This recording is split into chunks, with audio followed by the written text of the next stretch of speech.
Hello, my name is Emily Duvall. I'm the Library Marketing Manager for Random House Children's Books, and I'm really excited to be able to book buzz some Fall 2020 and Spring 2021 titles for you today. My email is here on this slide. If there's anything that you see that you would like to learn more about or read, please don't hesitate to reach out to me. We are not currently sending physical copies of ARCs, but I would be happy to send you a digital version. And off we go. So we're just going to quickly go through some Fall 2020 titles not to miss. Just last month, Dan Brown published his very first picture book, Wild Symphony.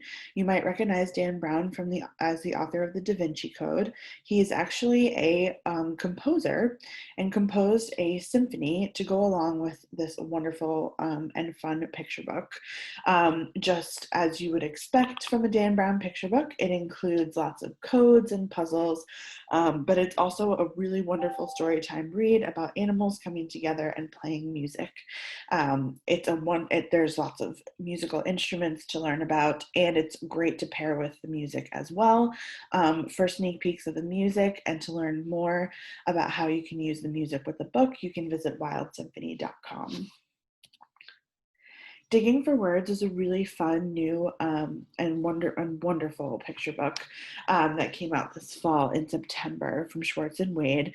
It published simultaneously in Spanish and is the true story of Jose Alberto Gutierrez, who was a garbage man in Colombia who started his own little free library to bring the community together around reading. It's a wonderful message about reading and all it can bring to a community, and we're just really excited about it. The illustrations are super, super fun. How We Got to the Moon came out just a short week ago, from when I'm recording this. It's a beautifully illustrated, oversized guide to the people and technology of the moon landing by award-winning author illustrator John Rocco. It has everything you could possibly know about the moon landing. It's wonderful for STEM units and STEM collections. It's a great nonfiction historical read. It was on the long list for the 2020 National Book Award this year, which was really exciting, and it's garnered 4-star reviews. And coming out next month is a super exciting book from Ruby Bridges called This Is Your Time.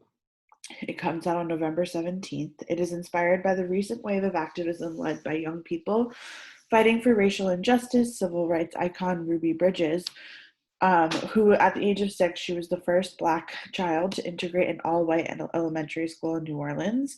And in this book, she shares her stories and offers a powerful call to action. And this is a great gift book, but it's also a wonderful book to bring kids together and kind of have a great discussion about the civil rights movement and everything going on now as well. The Way Back. This is a YA title from Gabrielle Savit, who is the author of Anna and the Swallow Man, which I highly recommend if you have not read it. The Way Back is perfect for readers of Neil Gaiman and Philip Pullman. It's a sweeping historical fantasy that follows 2 teens on a journey through the far country, a Jewish land of spirits and demons. This has not won the 2020 National Book Award. Sorry for the slide. It is a 2020 National Book Award finalist, and it has garnered 3-star reviews. And it's just absolutely a wonderful literary read. It's a wonderful crossover read as well. If you have adults in your library looking for something a little bit different, his writing is just absolutely captivating. The Magic Fish is one of my favorite graphic novels at this point of all time, and definitely one of my favorite titles coming out this fall. Tian loves his family and his friends, but he has a secret he's been keeping from them, and it might change everything. He is trying to come out of the closet to his family, who's an immigrant family, and they don't speak a lot of English, so he uses a fairy tale to read to his family and uses it to come out. It's a wonderful personal narrative. and it's just the art is absolutely stunning. It's actually garnered 3-star reviews so far, and Trung is just an absolute gem, and we're really happy to have a graphic novel with him. And if you have been living under a rock and haven't heard that Nick Stone has a new book, we want to make sure that you know. Now have Dear Justice out in the world, which is a follow-up to Dear Martin, which came out a few years ago. This is a stunning sequel to Dear Martin. Incarcerated teen Quan writes letters to justice about the experiences in the American juvenile justice system. This is perfect for fans of Jason Reynolds and Angie Thomas. I highly recommend reading both of these books, but if you have not read Dear Martin, Dear Justice does hold, so it's a great, not only is it a great follow-up read, but it's a great read on its own. Nick is just an absolute powerhouse, and it's actually garnered its 3rd-star review, so we're really excited. And for something a little bit different, we have a new Philip Pullman. This is not the 3rd book in the Book of Dust series, but it is meant to tide us over while we wait for the 3rd. But this is a companion to his Dark Materials and the Book of Dust series, and it offers a tantalizing new glimpse of Lyra and her demon Pan. Anything Philip Pullman is always a treat, so we're excited to be able to have this fall. And then finally, we have a new We Need Diverse Books anthology. So we have a partnership with We Need Diverse Books. If you're familiar with Flying Lessons, Fresh Ink, and The Hero Next Door, it's a series of anthologies that we have published with We Need Diverse Books, with a myriad of all different types of authors from the children's book community. This is a anthology of YA fantasy stories, and it's actually edited by Donnell Clayton, and we're so excited about it. It has stories from Nick Stone, and so many other authors that we're just really thrilled. And moving on to spring 2021 picture books. So big feelings. Everyone's probably already aware of All Are Welcome, which is now a really wonderful back to school picture book. So from Alexandra Penfold and Suzanne Kaufman, this is a book about big feelings. It features all the kids from All Are Welcome, and it's all about having just big feelings, which I think after the year that we've all had, who doesn't have some big feelings? So this is just a wonderful celebration of social emotional wellness, and it's okay to have big feelings, and how we can all come together around them. Born Ready is an exciting new picture book that we have coming from Jodi Patterson, who's an activist and chair of the Human Rights Campaign Foundation board, and she's sharing her transgender son's experience in this picture book about identity and acceptance.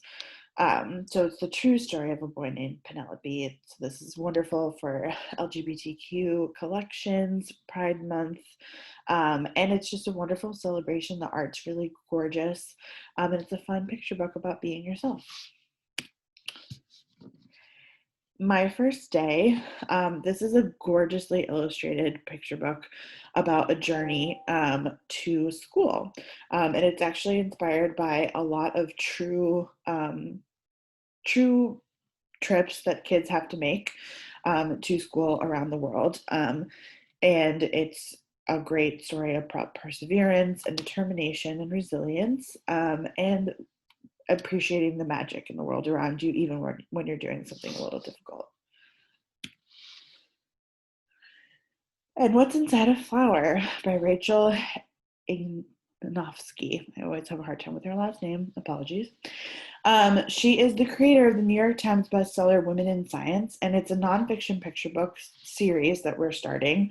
And What's Inside a Flower is all about what you would imagine it's about, what's inside a flower. And it's a really gorgeous marriage of gorgeous illustrations and STEM and science information. So the art is vibrant and accessible to kids, but it's also educating them on the anatomy of plants and how nature and plants work. So it's awesome. And then moving on to middle grade. We are so excited to have a new middle grade book from Jenny Home. This is The Lion of Mars. Um, Bell has spent his whole life, all 11 years of it, on Mars, but he's still just a regular kid. He loves cats and any kind of cake and is curious about the secrets the adults in the US colony are keeping. Like, why don't they have contact with anyone on the other Mars colonies? Why are they so isolated? When a virus breaks out and the grown-ups all fall ill, Belle and the other children are the only ones who can help. It's up to Belle, a regular kid in a very different world, to uncover the truth and save his family, and possibly unite an entire planet. Mars might be a world away, but in the hands of Jenny Holm, who's the beloved and best-selling author of the 14th Goldfish, it can't help but feel like home. This is very timely, without, I don't think, Jenny realizing how timely it was going to be, read. And she just has a complete knack for the middle grade audience, and we're thrilled to have a new book from her on our list. And this comes out on January 5th. Speaking of new books that we're excited about, we have the first ever middle grade from YA master David Levithan. This is the mysterious disappearance of Aiden S. as told by his brother. Aiden has disappeared for 6 days, 6 agonizing days of searching and police and questions and constant vigils. Then, just as suddenly as he vanished, Aiden reappears. And where has he been? The story he tells is simply impossible, but it's the story that Aiden is sticking to. His brother Lucas wants to believe him, but Lucas is aware of what other people, including their parents, are saying, that Aiden is making it all up to disguise the fact that he ran away. When the kids in school hear Aiden's story, they taunt him, but Aiden still clings to his story, and he becomes more of an outcast. Lucas becomes more and more concerned. Being on Aiden's side would mean believing the impossible, but how can you believe the impossible when everything and everybody is telling you not to? This is you would think that David has been writing middle grade his whole life. It's a seamless transition to the new category for him. This will also appeal to his YA fans as well. So we're just really excited to have a new book on the list.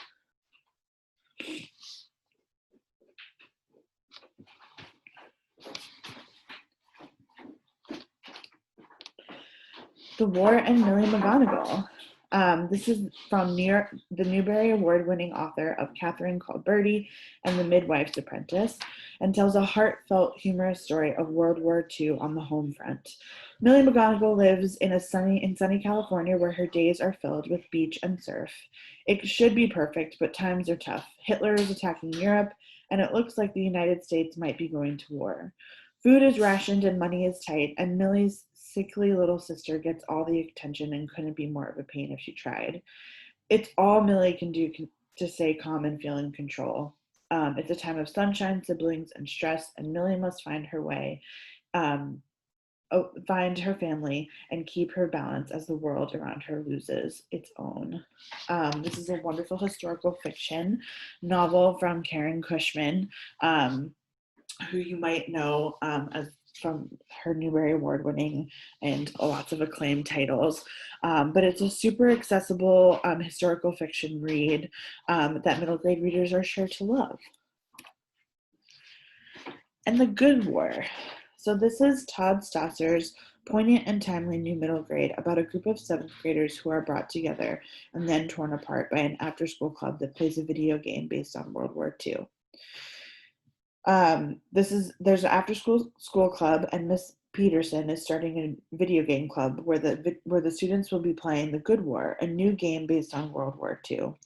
They are divided into 2 teams, Axis and Allies, and they will be simulating a war that they know nothing about. Only one team will win, but what starts out as friendly competition takes an unexpected turn for the worse when one player takes the game too far. Um, this is a very timely read, even though it is exploring World War II, and we're excited to have it on the list. Take Back the Block. Um, So this is a story about Wes Henderson, who has the best style in sixth grade. That and hanging out with his crew, his best friends since little kid days, and playing video games is what he wants to be thinking about at the start of the school year, not the protests his parents are always dragging him to. But when a real estate developer makes an offer to buy Kensington Oaks, the neighborhood Wes has lived in his whole life, everything changes. The grown-ups are supposed to have all the answers, but all they're doing is arguing. Even Wes's best friends are fighting, and some of them may be even moving. Wes isn't about to give up the only home he's ever known. Wes has always been good at puzzles, and he knows that there has to be a missing piece that will solve this puzzle and save the Oaks. But can he find it before it's too late? This is exploring community, gentrification, justice, friendship. It's Take Back the Block introduces an irresistible sixth grader that asks what it means to belong to a place and to a movement and to fight for what you believe in. This is a really poignant story that's very relevant right now for a lot of kids that are watching their neighborhoods change. And Crystal Giles just really nails the narrative here. And for a graphic novel, so Katie is dreading the boring summer ahead while her best friends are all away at camp, something that's way out of Katie and her mom's budget, unless Katie can figure out a way to earn money for camp herself. So she gets herself a job cat sitting for her mysterious upstairs neighbor, which is when life gets a little interesting. Her upstairs neighbor, Madeline, has 217 cats, and they're not exactly normal cats. Um, and she notices that Madeline is always away exactly when the city's most notorious villain commits crimes. Is it possible that Katie's upstairs neighbor is really a supervillain? Can Katie wrangle a whole lot of wayward cats, save a best friendship, um, and crack the biggest story in the city's history? Some heroes have capes, and Katie has cats. Um, this is a really, really fun graphic novel, but at the heart of it, there's a really wonderful best friend breakup story that I think a lot of readers will enjoy. Stephanie and Colleen are a wonderful author illustrator team, and this is just a really fun new series that I'm sure kids will love. Moving on to young adult. Home is Not a Country is a mesmerizing novel in verse from Safia El Helio. Nima doesn't feel understood by her mother, who grew up far away in a different land, by her suburban town, which makes her feel too much like an outsider to fit in, and not enough like an outsider to feel like she belongs somewhere else. At least she has her childhood friend, Hatham, who with whom she can down her guard and be herself until she doesn't. This is a breathtaking novel about family, identity, and finding yourself, written in captivating verse from Make Me a World. And it's a wonderful crossover read. It's great for fans of Elizabeth Acevedo. And we're so excited to have more books in verse on the list. Speaking of books in verse on the list, we have another one, Home is Not a Country. I'm sorry, Chlorine Sky. This is about a girl coming of age and stepping out of the shadow of her former best friend. With gritty and heartbreaking honesty, Mahogany L. Browne delivers a novel in verse about broken promises, fast rumors, and when growing up means growing apart from your best friend. Best friend breakups are definitely something that every teen goes through, and this just nails it. And in verse, it's just gorgeous. And from Bonnie Sue Hitchcock, who's the author of The Smell of Other People's Houses, which I also highly recommend if you haven't read it. This is Everyone Dies Famous in a Small Town. In this book, the impact of wildfire, a wayward priest, or a mysterious disappearance ricochet across communities, threading through stories. Here, ordinary actions such as ice skating or going to church reveal hidden truths. One choice threatens a lifelong friendship. Siblings save each other, rescue, and second chances are possible, and so is revenge. On the surface, it seems that nothing ever happens in these towns, but Bonnie Sue Hitchcock shows that underneath that surface, teenagers' lives blaze with fury, with secrets, and with love so strong it burns a path to the future.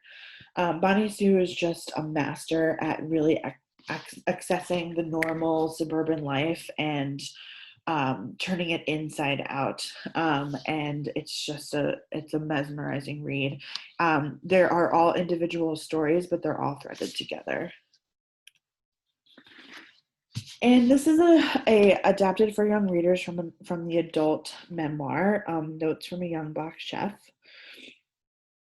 Um, Food was Kwame Onuachi's first great love. He connected to cooking via his mother in the family's modest Bronx apartment. From that spark, he launched his own catering company with $20,000 he made selling candy on the subway after training in the kitchens of some of the most acclaimed restaurants in the country. He faced many challenges down the road, including breaking free of dangerous downward spiral as a result of temptation and easy money, and grappling with just how unwelcoming the world of fine dining can be for people of color. Born on Long Island and raised in New York City, Nigeria, and Louisiana, Kwame's incredible story odds-defying story is one of survival and ingenuity in the face of adversity. Um, Not only is this a great story about facing adversity and coming of age, but it's also a really wonderful look into the life of a chef, which I think kids will really connect with. And I'm excited that this is available for young readers. Another YA adaptation is The Beautiful Struggle from Ta-Nehisi Coates. This is a story about a father-son and explores how boys become men, and quite specifically how Ta-Nehisi Coates became Ta-Nehisi Coates. So we wanted to bring this to young readers because it's a great coming of age story. And finally, Violet and Daisy. This is from the author of The Miracle and Tragedy of the Dion Quintuplets and the Borden Murders.